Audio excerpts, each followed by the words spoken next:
Bismillahirrahmanirrahim. Assalatu wassalam ala asyrafil mursalin wa ala alihi wa ashabihi ajma'in. Amma ba'd. Assalamualaikum warahmatullahi wabarakatuh. Mga kapatid sa Islam, nandito naman po tayo para magbigay ng Islamikong pagpapayo patungkol ito sa Surah Ad-Dukhan. Alhamdulillah, kahit papaano ay iniunti-unti natin ang Surah Ad-Dukhan na umabot na tayo sa 11. Kaya pagbungad, a'udhu billahi minasyaitanir rajim, yaghshan nasa hadha adhabun alim. Katulad ng sinabi ng Allah Subhanahu wa Ta'ala na tumatakip sa tao, ito ay mahapding kaparusahan. Kaya sa time na dumating sa kanilang ulap na yun, mga kapatid, na inaakala ng iba na ito ay habag ng Allah, hindi nila alam, parusa na pala yun ng Allah. Kaya kahit sa hadith, mga kapatid, kapag ang propeta sallallahu alaihi wasallam makakita ng ulap, natatakot na nga siya. Ang ulap na mayroong maitim masyado. Sa atin, di ba? Ano na yan? Uulan. Ang propeta, ang sunna ng propeta sallallahu alaihi wasallam ay nagpapakupkup siya kay Allah Subhanahu wa Ta'ala. Kapag umulan, doon na siya magdudua ng Allahumma sayban nafi'ah. Pero kung nakakita, ganun dapat ang gawin natin, mga kapatid, kapag nakikita natin ang ulap na sobrang dilim, na grabing kulog, dapat magpakupkup ka kay Allah. Baka katulad ng nangyari sa mga nauna na naging parusa, mahapding kaparusahan. Kaya ang mga nauna pa, lalo na mga propeta, humihingi talaga kay Allah Subhanahu wa Ta'ala ng saklolo. Katulad dito sa kadugtong dito, Rabbana kshif 'annal adhaba inna mu'minun. Sabi dito, o aming Panginoon, alisin mo po hinggil sa amin ang parusa. Tunay na kami ay mga mananampalataya. Kaya sa word na tunay na kami ay mga mananampalataya, ito ay dapat nating ginagamit lagi, mga kapatid, sa mga pagdudua, na ipinapakita natin ang gawa natin na nauukol lamang kay Allah. Hindi natin gumagawa ng mga bagay tapos inuukol mo lamang sa mga nilalang. Hindi po ganyan ng mga tunay na mananampalataya. Kasi tayo dapat ikhlas, mananampalataya, at magagamit mo ito kapag mayroong mga trahedya na dumarating sa buhay natin. Katulad ng ginawa dito sa kwento dito. Rabbana kshif 'annal adhaba inna mu'minun. Allahu Akbar. Pinapakita talaga kay Allah na siya ang ating Panginoon. Kapag may mga parusa, siyempre mga parusa, mga trahedya, mga dilubyo, ano pa dyan, ay nasa kamay yan ng Allah. Kaya bawal sa atin murahin yan, yung mga ganitong mga pangyayari sa buhay natin. Bagkus tayo humiling o dumaing kay Allah na sana ilayo sa atin ang ganitong mga pangyayari. Kaya ganun ang ginawa ng mga mananampalataya dito, mga kapatid. Kaya kadugtong dito, sinabi ng Allah, anna lahumud dhikra wa qad ja'ahum rasulun mubin. Kaya papaano sila mapapaalalahanan ganong dumating na sa kanila ang malinaw na minsahero. Kaya ibig sabihin dito, mga kapatid, kapag dumating na ang minsahero ng Allah Subhanahu wa Ta'ala, syempre, nagawa na ng propeta kanyang tungkulin. Nagbibigay na siya ng paalala. Sinabihan na sila ng mga parating. Nagbibigay na ng mga babala. Kaya lahat ng mga pinanggagawa ng mga tumakwil ay hindi talaga nila masisi kay Allah subhanahu wa ta'ala, lalo na sa mga minsahero ng Allah. Kasi dumating na mayroong mga malilinaw na minsahe. Nagbigay na sila ng payo, nagbigay na sila ng mga aral, at ang mga ginamit nila, ganon din sa kanilang mga salita, kanilang wika, ganon na ganon para magiging malinaw ang mga pinagsasabi ng mga minsahero, mga kapatid. Kung kausap nila Grigo, mag-Grigo sila. Kung kausap nila mga Aramaic, maging Aramaic sila. Kaya time ni Prophet Salam, mga Arabo, magsasalita rin siya sa mga wikang Arabo kasi nga, ganon ang malinaw na minsahe, mga kapatid. At ang mga minsahero, mga malinaw din na minsahero. Ibig sabihin, mga tao na katulad rin nila, na galing sa marangal na angkan, na mga tao, na mga tanyag sa pagiging makatotohanan, mga matapat, hindi sila mga sinungaling. Kaya ang mga nagpapaalala, mga kapatid, ganun, na malinaw, rasulong mubin, malinaw na minsahero talaga, na hindi, walang mga masamang background. Ngunit anong ginawa nila, mga kapatid? Itong nakakasakit sa lahat, na patuloy pa rin, paulit-ulit na lang ginagawa ng mga mapagtakwil. Sabi dito, "Thumma tawallaw anhu wa qalu muallamun majnun." At pagkatapos, tumalikod sila sa kanya at sinabi, isang tinuruang baliw. Subhanallah, yun ang kanilang paglalarawan sa minsahero na dumating sa kanila. Muallamun majnun, tinuruang baliw. Tinuruan lang yan. Anong sasabihin pero tunay, baliw yan. Subhanallah. Ayaw talagang tumanggap ng katotohanan. Ayaw talaga umabot sa punto na sila makapagbigay sila ng mga salita na nakakasakit sa kapwa nila. Wala siya, tingnan nyo, totoo talaga ang tao, kapatid, kapag mapaglabag na siya sa mga batas ng Diyos, nagiging mangmang. Naging mangmang, napakalinaw na nga propeta. Nagbibigay na nga ng mga milagro. Nagsasalita na nga ng mga bagay na hindi niyo alam. Tapos ganun pa ang sasabihin nila.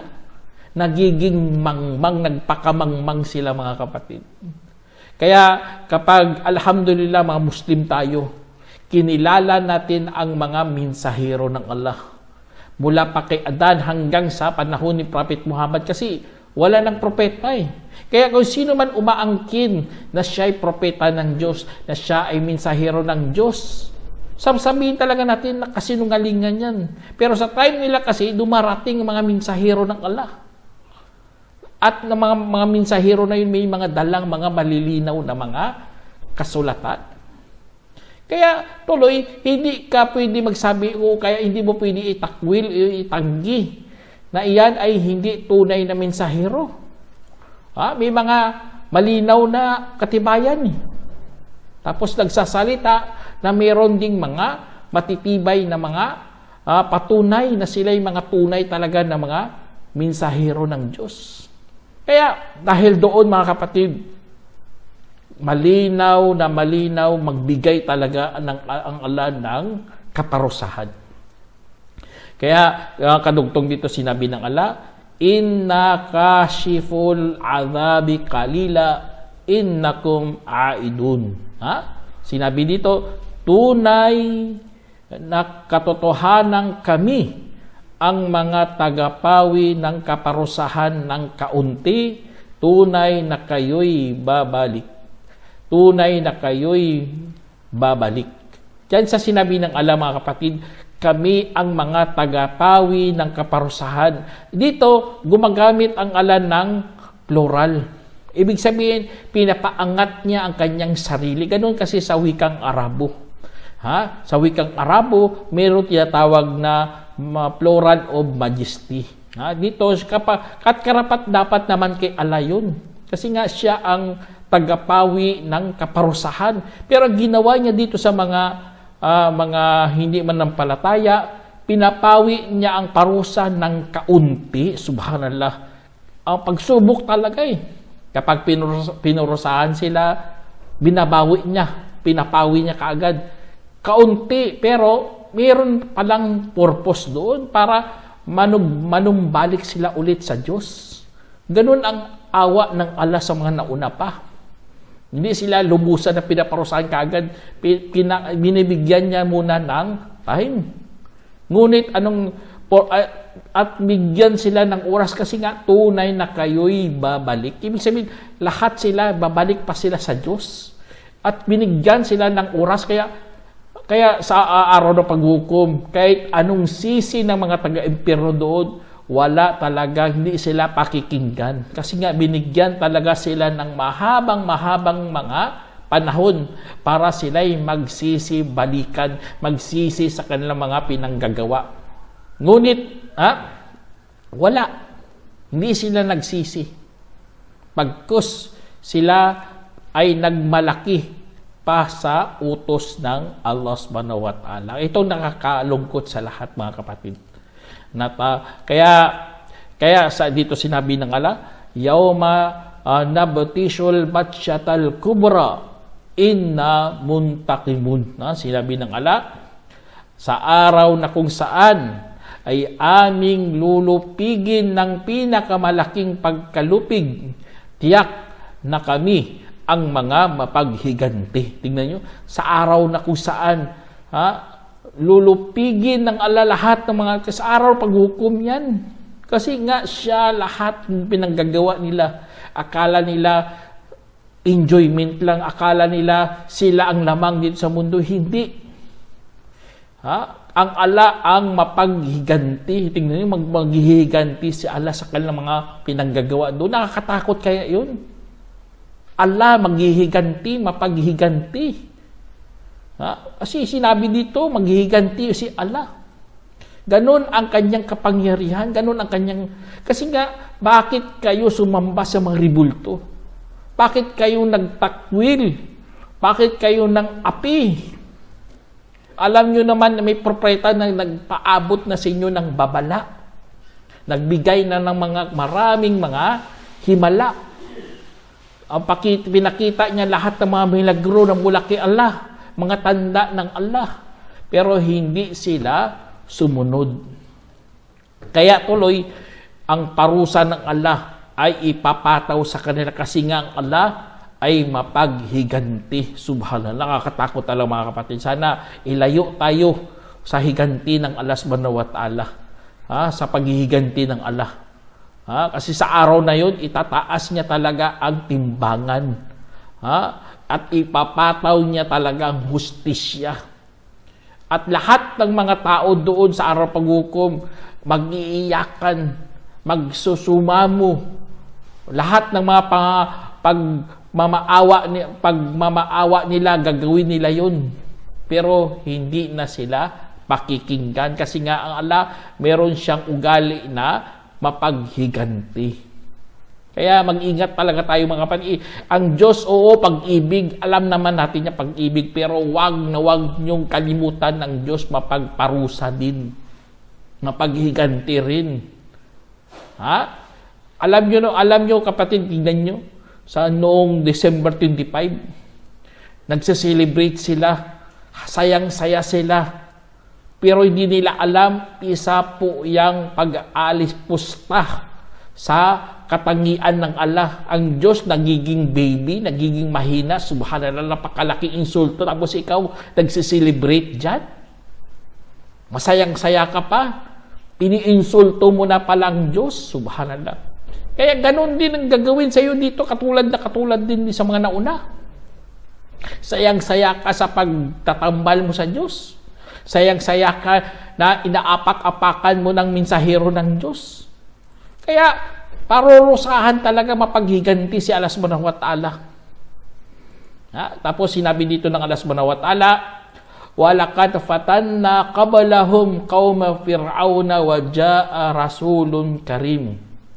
Sinabi ng Allah, at talagang sinubukan namin bago pa sa kanila ang mga pamayanan ni Paraon habang dumating sa kanila ang marangal na mensahero. Kaya sa kwento na naman dito kay Musa alayhis salam. Alam naman natin si Musa alayhis salam ipinadala doon sa Egypt. Bumalik siya doon sa Egypt, mensahero na siya kasi tumakas siya. Pagdating niya doon, siya na po ay nagiging mensahero ng Allah. Pinadala siya sa pamayanan ni Paraon. Sila ng Paraon, mga pero, mga hari ay ibig sabihin ng Paraon. Meron dumating sa kanila marangal na mensahero, si Musa alayhis salam. Kaya pinuntahan niya doon si Paraon. At sabi dito, "Wa'addu ilayya ibadallah, inni lakum rasulun amin." Sinabi dito, ibigay mo na sa akin ang mga alipin ni Allah. Tunay na ako ay isang mensaherong mapagkakatiwalaan para sa inyo. Kaya, ganon ang pagkasabi ni Musa alayhis salam, na ibalik nyo na sa akin ang mga alipin ng Allah.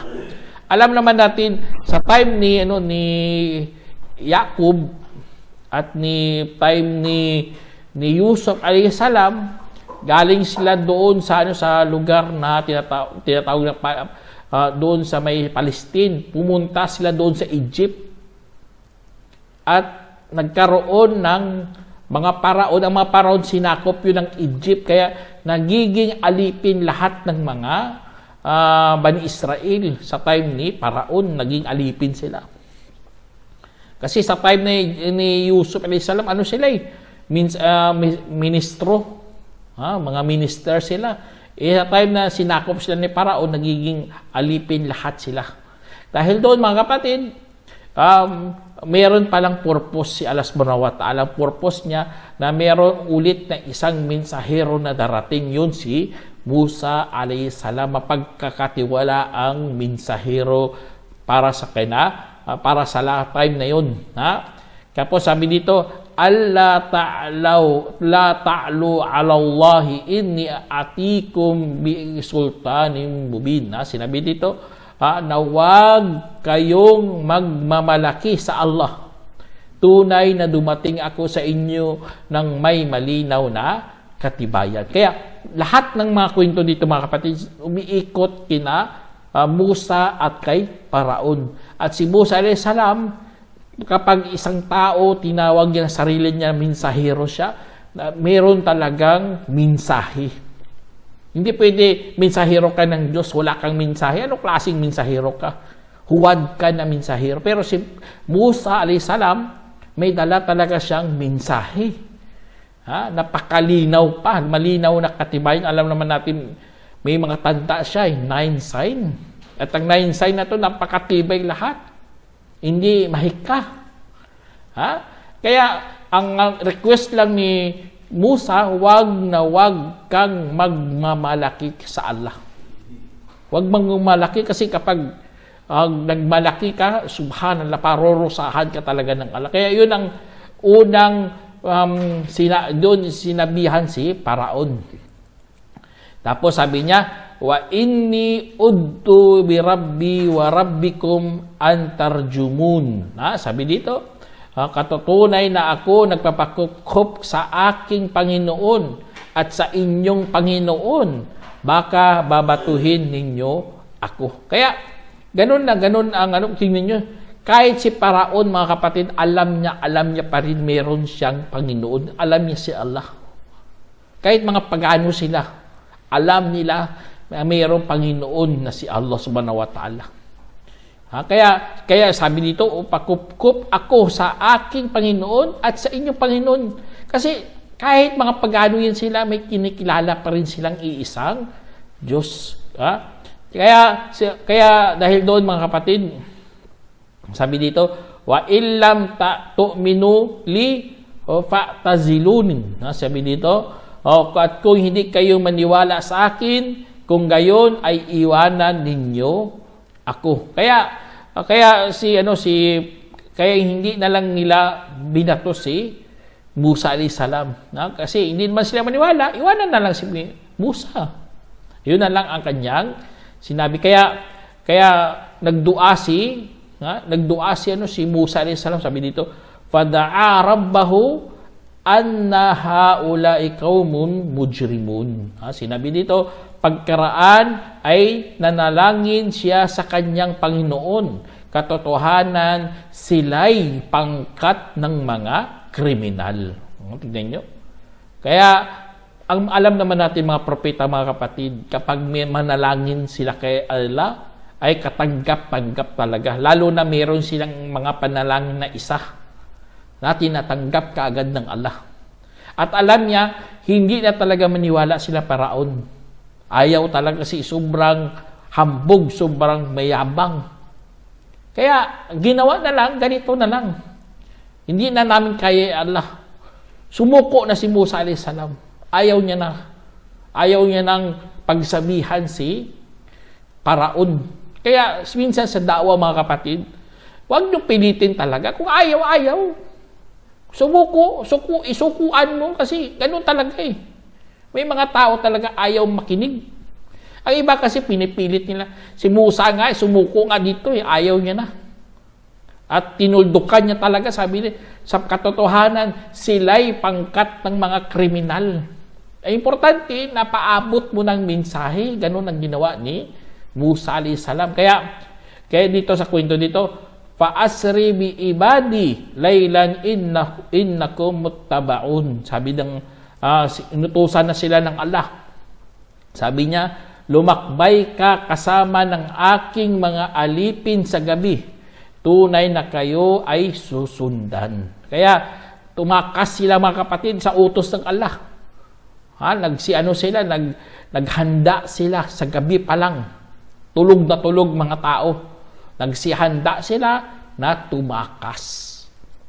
At sinabihan din silang kayo'y susundan. Kaya tumakas sila sa gabi. Alam nyo na ang kwento doon. Tapos sa time na yon, sabi dito sa kwento dito, watrukil bahra rahwan innahum jundum mugrakun. Sinabi dito, at hayaan mo ang dagat na tahimik sapagkat sila ay mga sundalong malulunod. Kaya sa time niya kwento din mga kapatid, alam niyo yung kwento, nakita nilang dagat, hayaan nilang dagat. Doon lang si Musa alayhi salam, nahati ang dagat. At nagiging tahimik, subhanallah. Hindi maingay yung tubig kasi, siyempre, bundok yun. Parang bundok ng kalaki. Kung maingay yun, subhanallah, nakakatakot lalo. Kaya, naging tahimik pa ang bundok. Tapos, pag may mga sundalong nalulunod kasi sinundan sila. At ang kwento na alam ng lahat ang kwento na yan. Kaya dahil doon mga kapatid, ang pangako ng Allah subhanahu wa ta'ala ay totoo. Basta tayo, sumunod lang tayo kay Allah. Nangyari nga sa time ni Musa. Paano na sa ating panahon? Ang mga mananampalataya, sila pa rin ang magwawagi. Kaya ang pinapaalala ng Allah subhanahu wa ta'ala, ang dito, ang kwento dito, sabi niya, kam taraku min jannati wa uyun. Sabi dito, ilan na ang iniwan sa mga halamanan at mga bukal, at sa mga pananim at marangal na tirahan, zuru'i wa makamin karim, wa na'matin kanu fiha fakihin, at sa mabiyaya na lubos nilang tinatamasa dati. Kadhalika awrathnaha qauman akharin. Gayon din ay ipamana namin ito sa mga ibang mga pamayanan. Subhanallah, ito ang Allah subhanahu wa ta'ala, pinapaalalahanan tayo mga kapatid. Ilan na ba ang mga iniwan?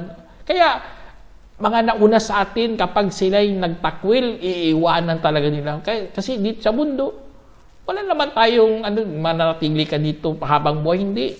Pansamantala lahat tayo dito. Iiwanan mo pa rin kahit nagpatayo ka pa ng palasyo. Naging marangal na tirahan pa yan. O kaya nagtanim ka ng nagtanim hanggang naging 10 hektarya pa yan. Lahat yan iiwanan, katulad ng mga pag-iwan ng mga nauna pa. Iwanan yan.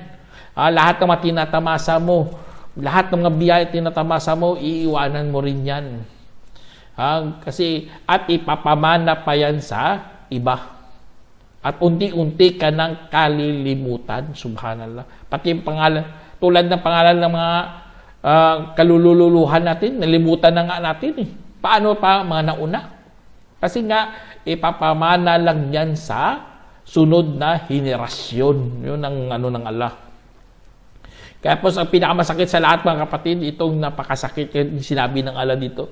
Sabi niya, Fama bakat alayhimus sama'u wal ardu wa ma kanu mundarin. Sabi dito, saka hindi sila iniyakan ng langit at ng lupa. Ibig sabihin, ang mga tagalangit hindi umiyak para sa kanila. Natang namatay mga kafir na yun. Hindi sila iniyakan ng langit, mga tagalangit at ng lupa. Mga tagalupa rin.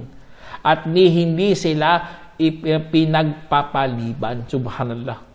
Hindi pinagpapaliban, sunod na lang, parusahan ka agad, ganun ang tinutukoy dito mga kapatid. Kaya napakasakit yan. Hindi ka na inaalala, hindi ka pa iniyakan. Ibig sabihin, walang kaamor-amor sa iyo.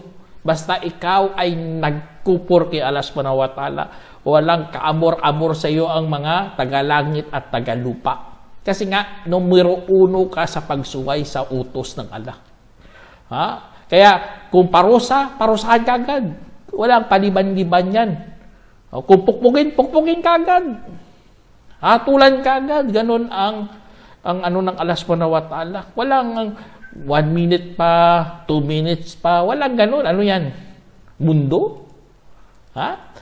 Kaya, pinarusahan ang mga ang tribo ni Paraon. Lalo na kanyang mga lahat sumama doon, parurusahan ng Allah subhanahu wa ta'ala. Kaya sila mga ng api talaga nagmataas, parurusahan sila ng Allah subhanahu wa ta'ala. Kaya sabi dito mga kapatid, walakad najayna bani Israel minal adhabil muhin. At sadyang iniligtas namin ang angkan ni Israel mula sa kahiyahiyang kaparusahan. Subhanallah. Niligtas talaga ng Allah ang mga Bani Israel. Alam naman natin noon ang mga Bani Israel, sila po ang tinatawag nating chosen people. Sila ang mga pinagpala mga tao na yun. Pinagpala talaga kasi harap-harapan nakita talaga nila, nasaksihan talaga nila ang kapangyarihan ng Allah subhanahu wa ta'ala. Nakita nila kasi ganun kaya chosen people nga sila Pero dahil sa kanilang paggawa ng kasamaan, lalo na sa panahon natin, nawala ang kanilang pagpapala. Kaya, at inilipat sa pamayanan ni Prophet Muhammad sallallahu. Pero sa panahon nila, sila ang mga pinagpala talaga. Basta ikaw tagasunod o lumilingkod kay Allah subhanahu wa ta'ala, o kaya kung ikaw ay inapi, insya-Allah, kapag ikaw nagtiis at nagsusumamo lamang kay Allah, insya-Allah, iangat ka rin ng Allah at iligtas ka rin sa kanya sa kapahamakan. Kasi nga si Firaun, sabi dito, min Firauna innahu kana aliyan minal musrifin. Sinabi dito, mula kay Firaun, tunay na siya ay naging mapagmataas buhat sa mga mapagmalabis. Tingnan nyo, mapagmataas na nga siya, mapagmalabis pa siya. Kasi nga, may mga biyaya na nga rin, hindi niya pinapasalamat. Kaya mapagmalabis talaga si Firaun. Wala talaga siyang utang na loob kay Allah. Kaya mga sumasamba sa mga ribulto, naniniwala na siya yung makapangyarihan, wala talagang utang na loob kay Allah. Parurusahan talaga, mapagmalabis pa siya. Nilalabis niya ang mga biyaya ng Allah. Tao ka lang, tapos ikaw mapagmalabis. Dapat, kung tao ka, magpasalamat ka kay Allah. Sambahin mo siya nag-iisa. Huwag kang sasamba sa ribulto. Kasi tao ka lang meron tayo Panginoon. Huwag kang magmalabis. Kaya, ang mga mapagmalabis, mga kapatid, itong nakakatakot sa lahat. Baka magaya mo si Paraon na magyabang ka. Sasabihin mo, akin to lahat. Ito mula sa aking pagsisikap. Ito ay galing sa aking diskarte, subhanallah. Magkakamali ka lang po. At masalig ka pa sa parusa katulad nangyari kay Paraon. Kaya isa sa mga mga kapatid, isa sa mga leksyon na makukuha natin dito mga kapatid, sa kwento, pinapaulit-ulit yan ng Allah subhanahu wa ta'ala ang mga kwento para magkaroon ng aral sa ating buhay. Lalo na sa kwento ni Paraon, kwento ni Musa, at mga nauna pa sa atin. Sana meron kayong napulutang aral. Hanggang dito na lang. Assalamualaikum warahmatullahi wabarakatuh. جمعية الدعوة نور، الدعوة للجميع.